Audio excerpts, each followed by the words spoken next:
I'm Jasmine Allen. I'm a sophomore and my major is communications. I would go to Italy because I love the people there and it's so pretty and they have great pasta. I love pasta and pizza. I really like R&B music just because, I don't know, it's so smooth and yeah, I feel like you could just vibe with it with anything, like just like on like a long drive or something. It's just like chill music. Like when I'm driving and someone cuts me off or just like goes in front of me without signaling. I hate that. Or if someone's like writing like your bumper, like yeah, I hate that. Hey guys, I want to share my story with you. So my upbringing was really just a normal upbringing. I did go to church every now and then. My family was Christian, but that wasn't really our main focus. Yeah, I did sports. Not anything crazy. I had good grades. When I was in high school, I didn't really do drinking or partying or any of that stuff. I didn't know that Jesus is what I wanted. I wanted to be a part of something. I just didn't know what I wanted it to be. Like, I think towards my end of my senior year, I was really like looking for something, and I got like more involved in crystals and astrology and like all that stuff. And then I was stuck between, for my decision for my school, I was stuck between either Fullerton or Vanguard. And I knew Vanguard was gonna be more intimate and it was smaller and there was gonna be more people that had better morals, and I knew it was gonna be a better community. But then also like Fullerton is a party school and I knew it was gonna be just a lot of fun and drinking and partying, just like pretty much what you see in the movies, just the whole crazy college experience. And yeah, I had to make a decision between that, and I just decided like Vanguard was gonna be more long term, like I was gonna have more lasting, better effects on my life. And so I chose Vanguard. The second week I was here, I think it was like the animal party, like the first party they have on campus.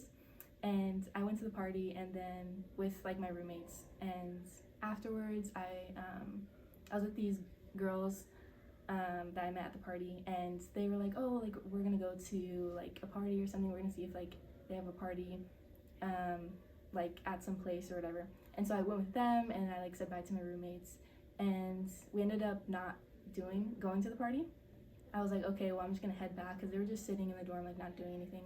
And I was like, all right, I'm gonna head back. And I lived in Laguna at the time, and my roommates were in Towers, and so I just went over to them and was like, hey, what's up? And they were like playing a game with a bunch of people I didn't know, and they were playing Are We Really Strangers? If you don't know the game, it's just a bunch of it's a card game, and you pick the cards, and it's just like a bunch of questions. It can range from like, what was the name of your last pet? What's your biggest fear? When's the last time you cried? Just like a bunch of different questions just to get to know each other. And yeah, it's just a card game. And so they dealt me in, and I was just sitting there, and a few rounds went by, and I finally picked a card, and it was what's something you want to let go of this year? And I said the fear of like giving myself to Christ. And one of them looked at me and was like, do you want to give your life to Christ like tonight? And I was like, I guess so. I wasn't planning on that. Like when I said the question, I wasn't planning on that response, but that's what I got. And I was like, yeah. And so they were all like going crazy, and they were like yelling and screaming and like jumping, and I was just like, all right.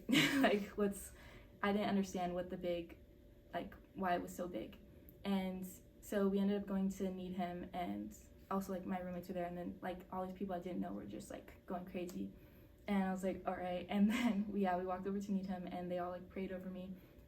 And I remember we were all like in a huddle, and I like felt like something wet on my arm, and it was like my roommate. She was like crying, and I was like, wow, like these people are like they really care, and like they don't even know me, and they're so like excited for this new life. And I just like realized this is exactly what I wanted. This is what I want. I want a community, and I didn't really know like what I was yearning for. Like when I was in high school and I was like looking for stuff, I was looking for God. I just didn't know it yet.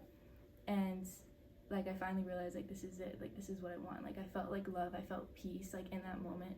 And like one of the girls like looked at me and she was like, you don't even know, like this is just the start of what's to come. And you know, I was just there, I was just like, I didn't really know what that meant. And so after that, I like really started getting into like going to church. I really started listening in chapels, and my roommate, she's actually a youth leader. Well, now she's a youth leader at Free Chapel, and so I'd start going to her church, and she would take me, and and then I started going with my other friends, and it was really good. And I started journaling, started reading the Bible, and just getting more connected with God, just learning more about who He is, and it just like totally transformed me. Like I don't walk the same, I don't talk the same, I don't think the same. It's not even unnatural like how much it's changed me. Like it's such like a natural feeling. Like I feel more myself than I've ever felt, and it's because of Him. Like this is exactly what I was created to do. I was created for Him, and that's why it feels so natural, even if it's such a drastic change. Like even my friends like that I've had before, like you've changed so much, like you're not the same person. And I can see that, like I definitely can tell, but it's not a bad way. It's just such a radical change. And I think like the friends I've had before, they appreciate it a lot because I treat them better, I like love them better, I have more patience with them, and I think it just allows them to like want to be closer to God. A lot of my old friends, they have a yearning for God now because of me, and I love that. And that's what I'm supposed to do. I'm supposed to be a disciple. That's what, you know, we're supposed to be doing. My advice to people that want to give their life to Christ and just have that same fear that I do, I think just allow yourself to open your heart, open your mind to it, and He'll allow you to see His presence. And just like me, when I opened up my heart, when I opened up my mind to it, because I'm a very like logical person, and I was like, how can you believe in this person and you've never seen Him, like you don't have any evidence? But that's totally wrong. Like that's such a misconception that there's not evidence behind Jesus, and there's so much evidence. Like even like just being in like, especially in the classes I'm taking, like Foundations of Christian Life, New Testament, Old Testament, like all those classes, they'll teach you like there's so much evidence behind Christ. And like not even that evidence, like I've seen people get healed in front of me, like people who've had like lifelong illnesses, like I've seen God just remove it instantaneously. I've seen people fall out in the Holy Spirit. I've seen people speak in tongues. I've seen people get like their like demonic entities like taken out of them. And that's like, I would have never thought like that this is real if I didn't see that, and I didn't know the evidence. Like I didn't see the facts behind it, and there's so many facts. And I think like that misconception like draws like a lot of people like to not believe in God, because they think, oh well, you know, that it's just solely based on faith, and a lot of it is, but a lot of it is factual. But yeah, like I said, just open up your heart and your mind to it, and God will just move in your life, move in your heart, and He'll just pour into you if you allow Him to. So just be open to it, and don't allow fear to draw you away from God, because fear is a liar. I really do believe if you just allow yourself to be open to it, God will show Himself and reveal Himself to you in so many ways, in so many different aspects of your life. Like I know a lot of people have family issues, that like generational curses that have been taken away from them. I've known a lot of people that have been healed of sicknesses because of God, and that was what was drawing them away from God, because they're like, why is God putting these things in my life? Why do I have this sickness? Why do I have this anxiety? Like, why am I struggling with this if there's a God? And that's totally like the opposite. That's exactly what the enemy wants you to believe. It's like God put that in your life so you can have that testimony, so you can help other people who have the same thing. It's to build you up. And yeah, I just hope that God allows Himself to just move in my life even more. Like God doesn't have a cap, so I know He has so much more for me, and I'm just open to whatever He has for me.